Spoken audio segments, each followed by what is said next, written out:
Good afternoon, everyone. Thank you so much for your time, valuable time to join this meeting.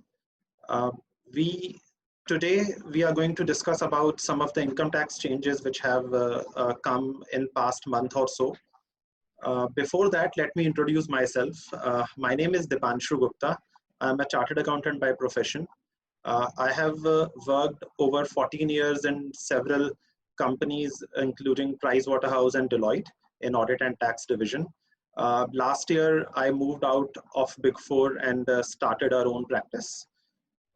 We have our firm in Gurgaon, and we pretty much are covering in the fields of audit and tax.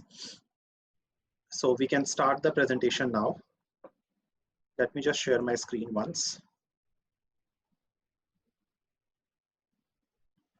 All right, so these are the topics which we are going to cover during our discussion for next hour or so.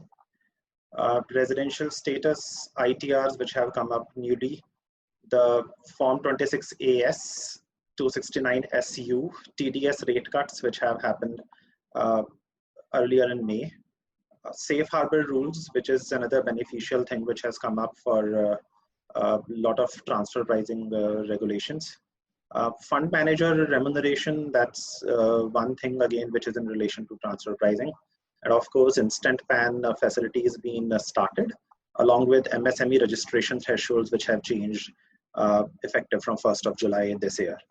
So moving to the residential status, as we all know that government has announced lockdown from 22nd of March, and there are several NRIs who were in India at that time, and Section 6 of the Income Tax Act talks about the period of stay in India to consider your residential status, be it resident and Indian resident, or not ordinary resident or non-resident in India.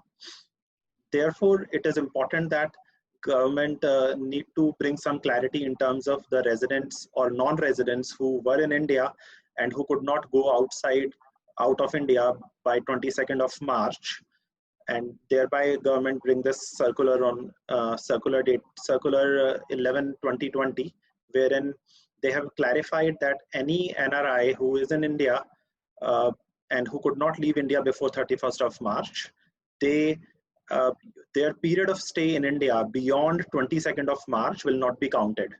So that is one good thing for all the non-residents, because everyone planned their trip in a manner that they are able to spend as less time to avoid becoming a resident or not ordinary resident of India that way.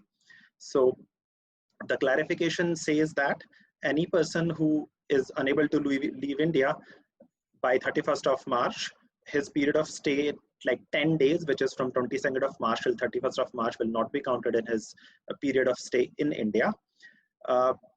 Further, it also explains that if there is any person who is quarantined in India after 1st of March and he departed on or before 31st of March, his period of stay in India, beginning from his date of quarantine till his departure, will not be counted. Now, the purpose of this is that if you are quarantined in India, ideally it is not your fault, if I say that way, and therefore that period is not included for your overall period of stay in India.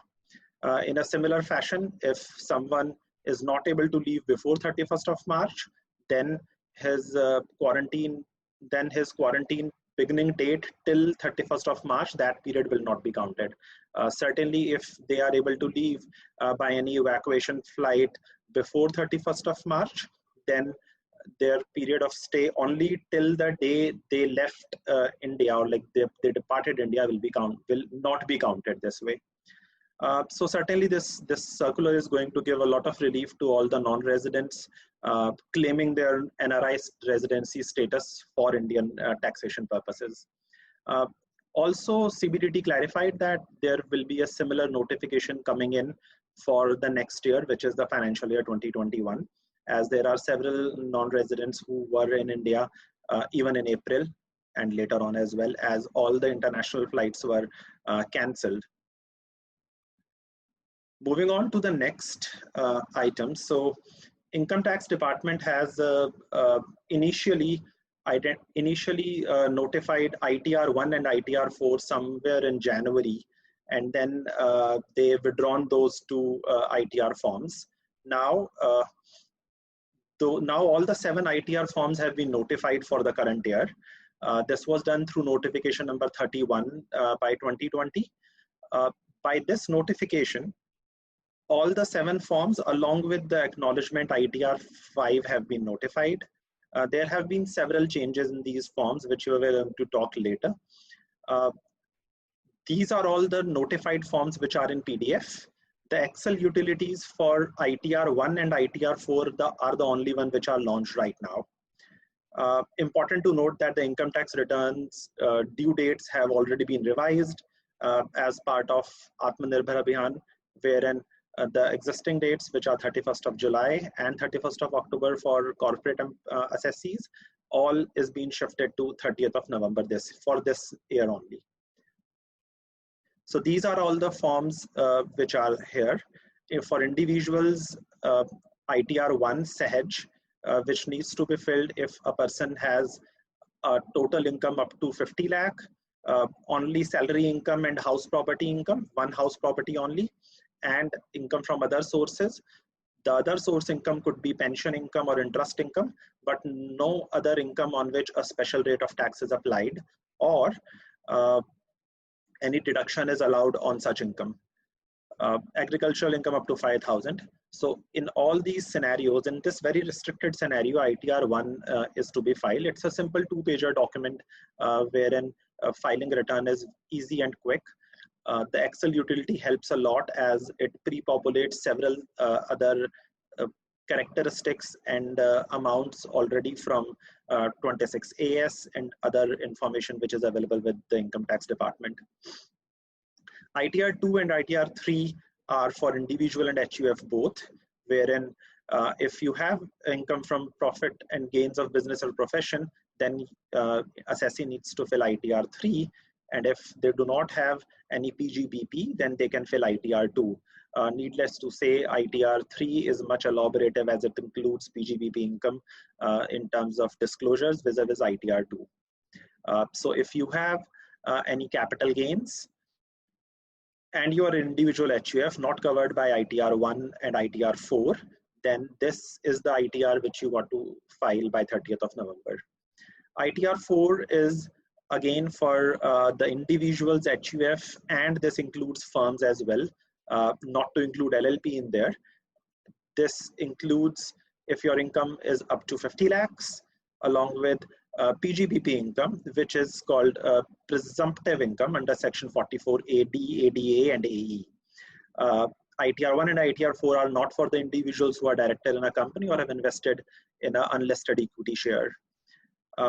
ITR 5 is for all the other individuals, including non-residents, HUF companies, and person to whom ITR 7 doesn't apply. ITR 6 is for all the companies. ITR 7 applies only to a specific set of companies who need to furnish their return under 139, 4A, 4B, 4C, or 4D. Moving on to some of the changes which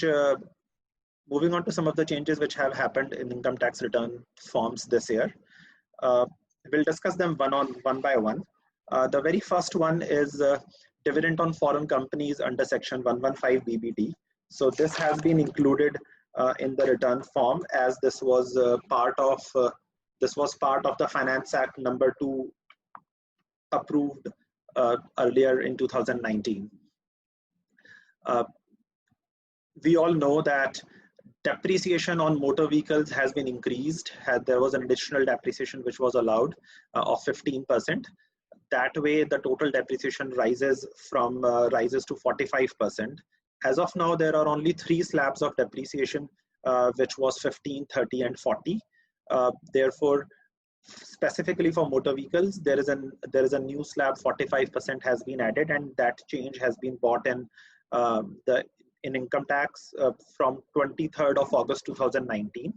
The same is included in income tax return form to facilitate the assessees to calculate their depreciation allowances appropriately. Similarly, for reporting of surcharge, there were two new brackets introduced, which was 25% and 37%, wherein your income increases beyond 2 crores, 25% surcharge was applicable, while if it increased beyond 5 crores, 37% surcharge was applicable. So this is another a new insertion in the income tax return forms. There are several Chapter 6A deductions, rather not several, just a few, but then probably this is the last time when new deductions are being added in Chapter 6A, given the fact that for the next year, which is the assessment year 2021-22, there have been significant changes in income tax, both for the corporate assessees and non-corporate assessees income tax calculations. So looking at the Chapter 6A deductions, which are newly introduced, there is for individual HUF, there is a new deduction for 80EEA, which is interest on housing loans, and 80EEB, which is interest on electric vehicles. There's another deduction for 80, like there are company specific deductions, or which are 80LA, where an IFSC gets 100% deduction for 10 years out of 15 years, wherein they take 100% deduction for 5 years at for continuous 5 years, and thereafter 50% deduction for subsequent 5 years. Interestingly, Section 80PA, which was introduced, I believe in 2018 or so, for a producer company allowing 100% exemption or deduction for their PGBP income. This was already introduced in the Excel utilities before. However, the PDF forms were not amended accordingly. Now CBDT has made this mistake, or they have rectified this mistake by introducing the same section 80PA in their PDF forms as well. So these are the few changes which have happened in the deductions under Chapter 6A. So for companies, there is a requirement that only the managing director of the company can sign the income tax return form when it's filed online. This year, this is another change which has been brought in to ease the return filing process by a company, wherein any person authorized by the company can file the return. However, there is one condition which is inserted to ensure that it's only the appropriate person who is filing the return, which is the entity need to include the name of the person signing the return in their key persons under the income tax forms. So this way it is a bit ease for all the companies who otherwise would have to ensure that their managing directors file return up till date. A few more changes which have been introduced are a Schedule DI. This is this is the most hyped schedule, if I say that way, because this is going to give you all the exemptions, all the deductions under Chapter 6, wherein you would have invested those amounts of up to a maximum of 150,000 in investments in India. So this schedule consists of 3 parts. The first one is your investments under Chapter 6A. Remember that there is no change in the overall limit. The overall limit remains same as 1,50,000. The only difference is that the investments which you make between 1st April 2020 to 30th June 2020, you have an option to choose if you want to claim those deductions under the previous year 1920, or you would like to claim those deductions under the current year 2021. Certainly, if you want to take the deductions under previous year 1920, in that case, you need to make this disclosure here in Schedule DI. And of course, like if you want to take this deduction in the current year, then in that case, you need not fill anything in this form. So 7th provision to Section 139(1). So this was again, there was again a lot of discussion when this provision was introduced, wherein there are 3 conditions which requires assessees to file income tax returns. This applies to individuals, and therefore it should be return form 1, 2, 3, or 4, which they need to fill in depending on where they fall. The 3 conditions are if an assessee has deposited 1 crore rupee or more in the current accounts maintained with the bank. The second one is paying electricity bill over 1 lakh rupee in a year. And the third condition is paying for the foreign travel more than rupees 2 lakh in a year. Just to highlight the fact that with respect to the foreign travel, the section is broad. It does not just include your own expense, but it also includes the expenditure incurred by the SSC on the foreign travel of any other person as well. So it includes you and your family, and if someone at the end concludes that, oh, his friend expenses also been incurred by him, then that is included. Certainly friend include boyfriend and girlfriend both. All right. So yes, in that case, they need to fill ITR 1 to 4, whichever applies to them. There is a reporting requirement of, so under section 44AB, which is the section which governs the audit of companies, there was a waiver given in the Finance Act, whereby the original limit of 1 crore has been revised to 5 crores, provided that all the receipts and expenditures are incurred in electronic manner, like not in cash, and there was up to a maximum of 5% expenditure could be incurred in cash, both in terms of receipt or payment. So this is another feature which has been inserted in the return, wherein the SSC can disclose that if his total cash receipts are more than 5% or not, or to say that their total non-cash receipts are more than 95% or not, and similarly their total non-cash expenditure is more than 95% of total payment or not. That way, it will be decided if the higher exemption limit of 5 crore rupees for tax audit will apply to the SSC or not. Certainly this year, with this exemption coming in, there will be several small entities, if they are doing business all in digital mode, then they will be able to take the benefit of not doing tax audits.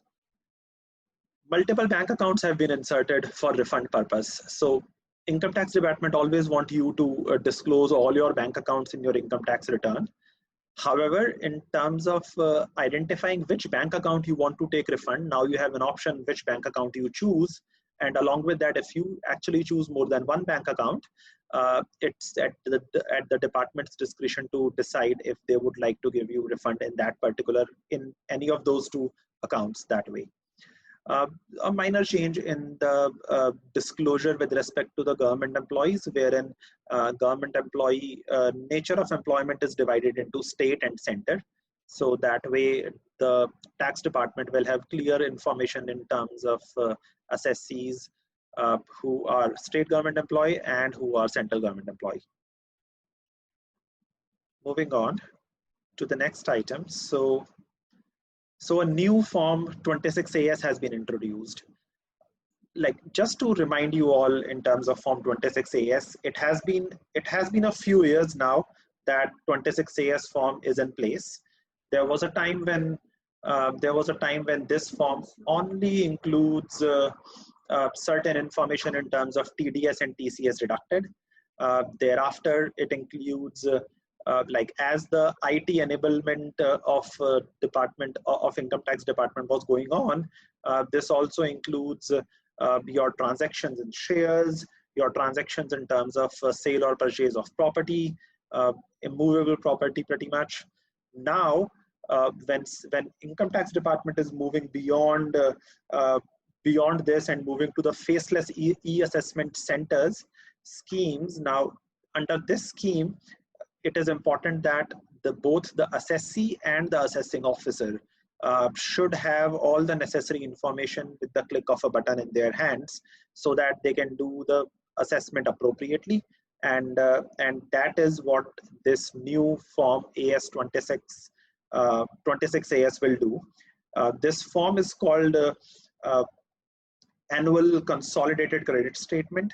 This will take into, so this is being notified wherein the income tax authority will upload into the registered account of the SSC all the annual information statement.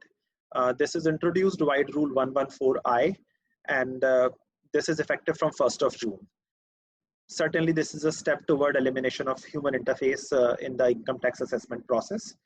It has been a paradigm shift, and we do see that in the years to come, everything is going to be online. We already have been receiving notices, and we have been filing their responses online.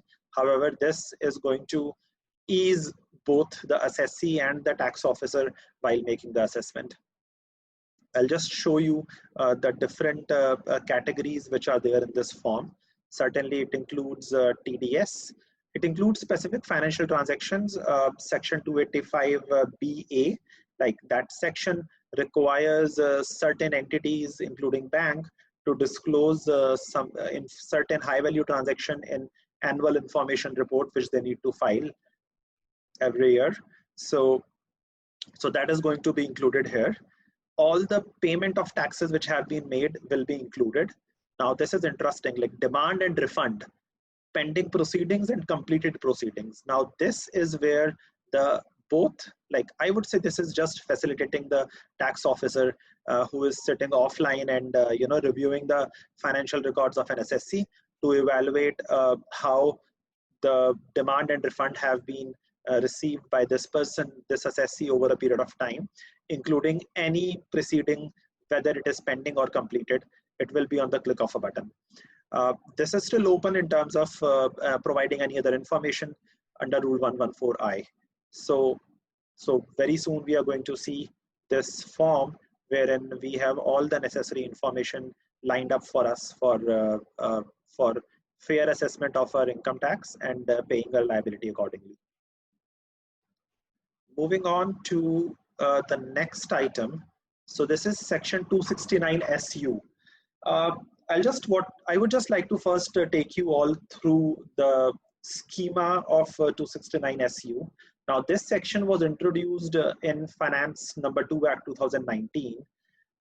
The section was basically that if any person who is carrying on business which has turnover more than 50 crore in the prior year, he is mandatorily required to facilitate payment through prescribed electronic format. This was effective from 1st of November. However, there was no prescribed mode which was prescribed by the department. Later on, CBDT notified 3 modes of payment. One was debit card, second was Bhim UPI, and the third is Bhim UPI QR code.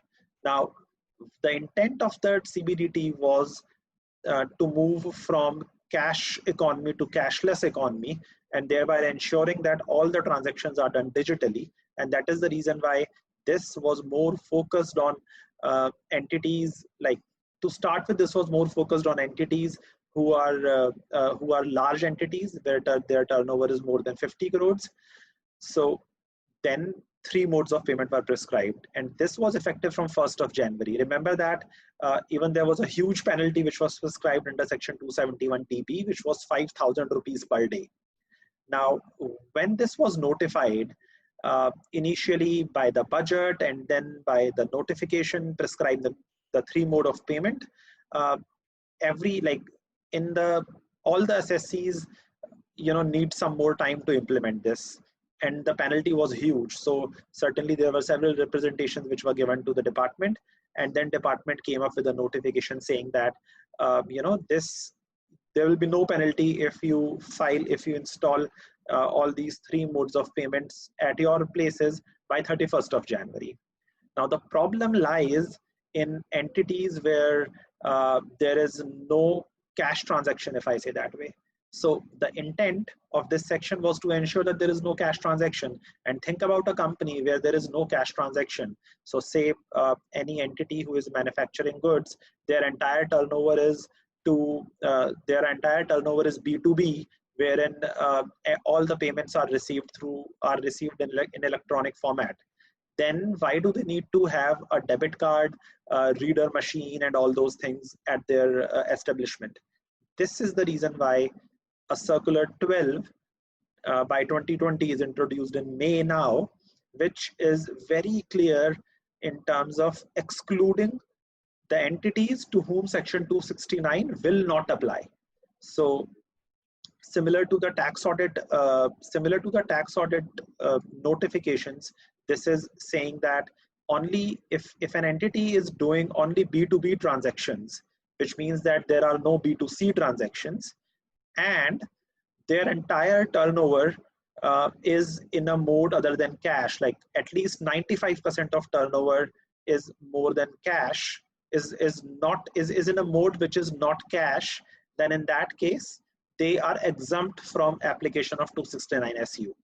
So this way, any entity who is a B2B customer, who only does B2B transaction, no customer interface in terms of retail consumers, in that case, if they are making less than 5% cash transactions in terms of their sale, then they can easily go away with the Section 269 SU. So this is a good relaxation for all the entities who does B2B business. Let's move on to the next item. So this one is the TDS rates, which are reduced in the last month. Now, TDS rates have been reduced as part of Atmanirbhar Abhiyan. Now, this is only a reduction effective 14th of May, only for the current financial year. So all the TDS rates and TCS rates, except a certain rates, which I'm going to discuss soon, are reduced by 25%. Everything, like including your 194C, your 194I, all the TDS rates have been reduced by 25%. So wherever you have been deducting 2%, you only need to deduct 1.5%. The benefit of this is that if government is assuming that in the current year there will be, the effect is that you have cash lying in your hand which you did not deposit to government, and therefore your inflow in hand, cash inflow in hand, is going to be increased. Now there are a few catch here.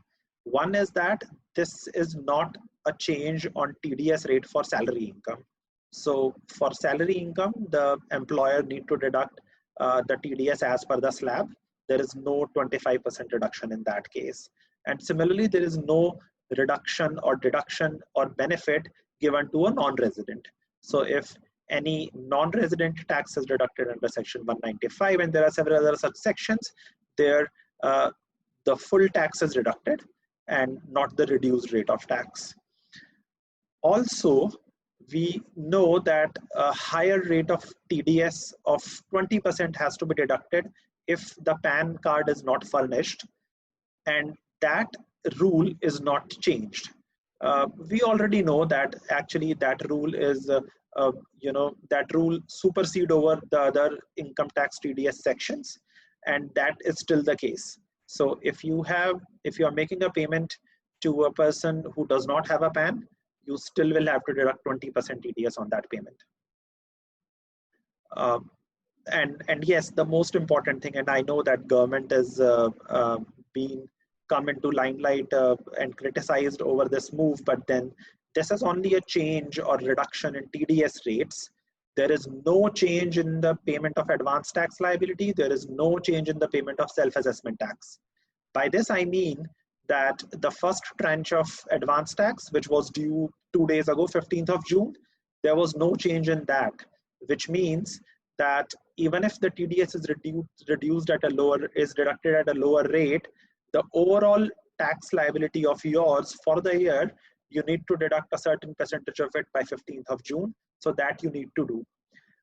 We have the tax collection numbers of the first tranche, like the 15th June as well with us.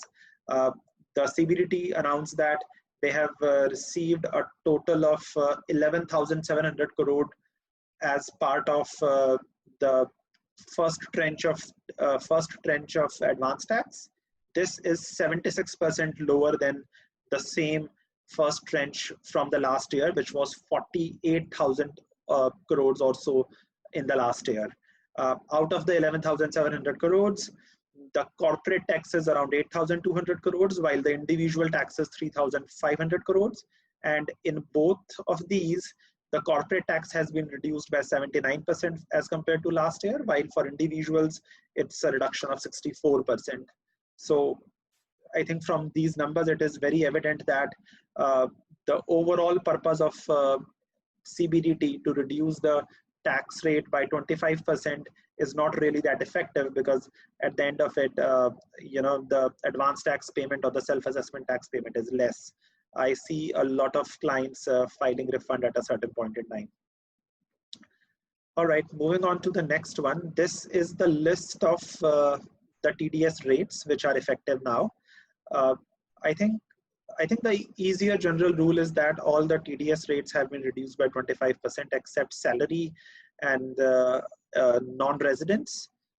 TCS has also been reduced by 25%. Let's just talk about a few sections wherein the rate has not reduced.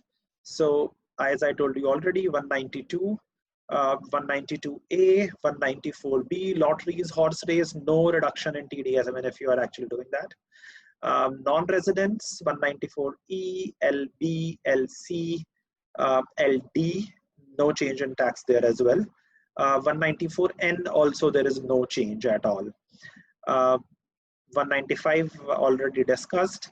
Similarly, for TCS, there is no change in TCS on liquor, and there is this new section which is effective from 1st of October for remittance out of India under LRS. Overseas tour packages, there is no change there as well. So the next one is about safe harbor rules. Now, safe harbor rules were introduced a few years ago, I believe around 2012 or 13, and after the first introduction of these rules, they were again amended in 2017 for a period of 3 years, and they were effective for a period of 3 years. Now, this year, which is FY 19-20, the plan was to change the original plan was to always change the safe harbor rules. There are several other new terminologies which have been introduced, and certainly safe harbor rules would have been modified with those. However, department has given this relaxation for now, wherein by this notification 25/2020 dated 20th of May, they have introduced a rule 10 TD sub rule 3B, and they simply say that the same rule which applied for past 3 years, the same rules, the same set of rules are going to apply for the year as well. So FY 19-20, assessment year 2021, there is no change in the safe harbor rules. The safe harbor rules which have been applied before will continue to apply. This will be the 4th year of application that way. Similarly, the definition of operating, non-operating income and expenses will not change at all. For the ease of everyone, we have just populated all the safe harbor rules here which are applicable to the software development entities, the knowledge processing outsource services, and the intragroup loans. So this is the listing of all the safe harbor rules which are presently applicable. Okay, so moving on to the next one. This is about the eligible fund managers. So now what has happened is that in 2016, Section 9A was introduced, wherein eligible offshore funds were provided exemption irrespective of the fact that their fund managers are located in India. So let me just explain that a bit in detail. So the offshore funds which are setting up in India, even if their fund managers are located in India, so when their fund managers are located in India, they were supposed to be a resident in India as they are operating their business from India. However, this was an exemption which was introduced by way of Section 9A, and the effect of this exemption is that all the eligible offshore funds, even if their fund managers are located in India, would not be called as a resident in India, and therefore their incomes are exempt. There were certain, like one of the important conditions which were mentioned therein was that the remuneration paid to the fund manager should be at arm's length price. In 2019, a slight modification was done, wherein the Finance Act number 2 says that a minimum threshold will be like, there will be a minimum threshold which has to be calculated as per section 9A. However, government actually did not prescribe the minimum threshold limits at that time. Thereafter, in December, CBDT floated a draft norm for clarification and necessary comments from the industry. They received the feedback from different offshore funds, and certainly the intent is that, the government intent is that they don't want to make these rules in a hurry so harsh that the effectiveness of safe harbor rules is mitigated. So they don't want that to happen, and therefore they floated the draft norms. Once the draft norms are finalized, a notification was issued on 27th of May. This is by introduction of Rule 10V, Sub-Rule 12, and by this the minimum threshold of payment to eligible fund manager is prescribed. A fund manager is also required to file Form 3 CEJA to report the management fee which he is earning from the eligible fund. And yes, these rules are effective from 1st of April 19, which means that they are effective for the income earned during FY 19-20, the current assessment year. Let's just go through the minimum remuneration requirement. So if the eligible fund is under the category A of FPIs, then the safe harbor rates, as I say, is 0.1% of the asset under management. The asset under management has to be calculated as an average of the beginning and the end of the year. In other cases where the remuneration is based on AUM, it is 0.3%. So important to note that only for the category A FPIs, wherein certain conditions are met, then it is 0.1% of AUM. However, in all the other cases, when AUM is when AUM is the base for calculation of remuneration, it is 0.3%. There are several funds where instead of AUM, the profit or the income is the benchmark for the calculation of managerial remuneration. In that case, it's 10% of profits in excess of the specific hurdle rate. This is an important change, because we believe that most of the offshore funds would be able to meet this, as we know that it's only, most of the mutual funds usually go by the AUM method of calculation of remuneration. Otherwise, a lot actually consider the actual profit which the fund has gained during the year for the calculation of manager's remuneration for a particular fund. So this is a good move, wherein the hurdle rate, like 10% above the hurdle rate, is considered as the benchmark, as the minimum threshold here. And the last and the most important one is that if there are any other arrangements in this manner, then in that case, 50% of the management fees paid by such fund in respect of fund manager activity needs to be calculated, and it has to be reduced by the actual operational expenses, including the distribution expenses.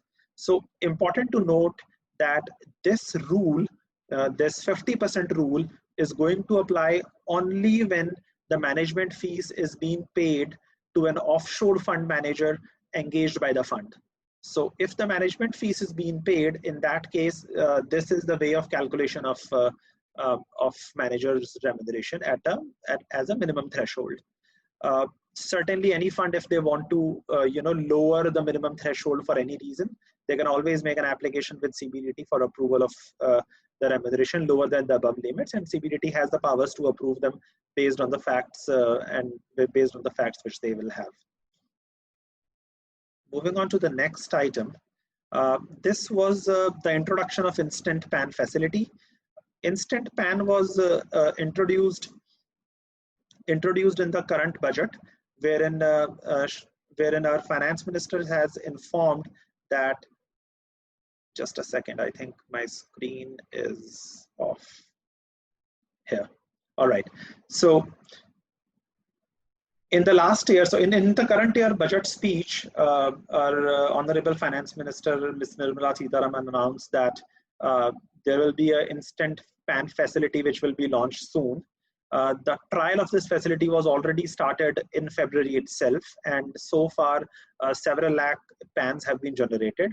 Now this facility is formally launched on 28th of May.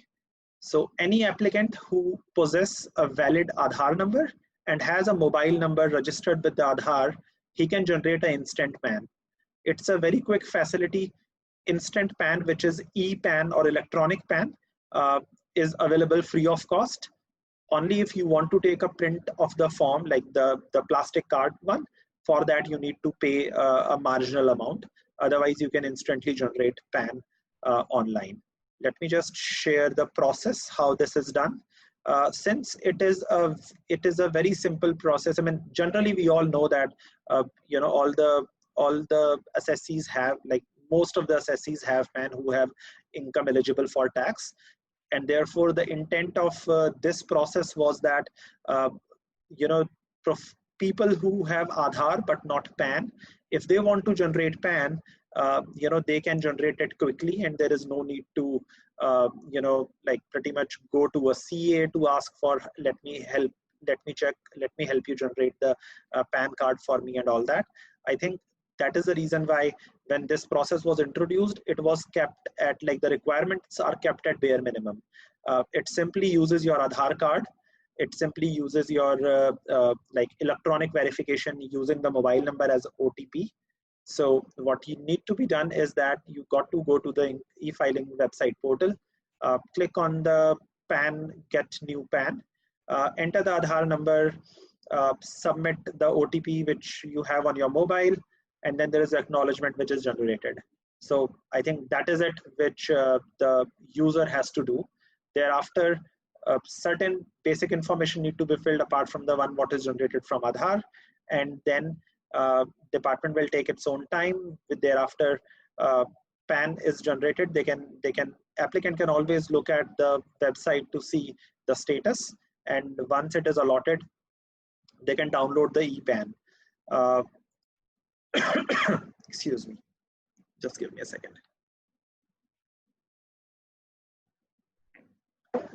e-PAN will be sent on the email ID as well, and this is for e-PAN. If you want to have a plastic PAN, a plastic card PAN, then you can always apply to get a physical copy hand over to your address. So the next one is the MSME registration thresholds. Like, this is one major change which has come up. First of all, let me just share with you the old MSME registration thresholds.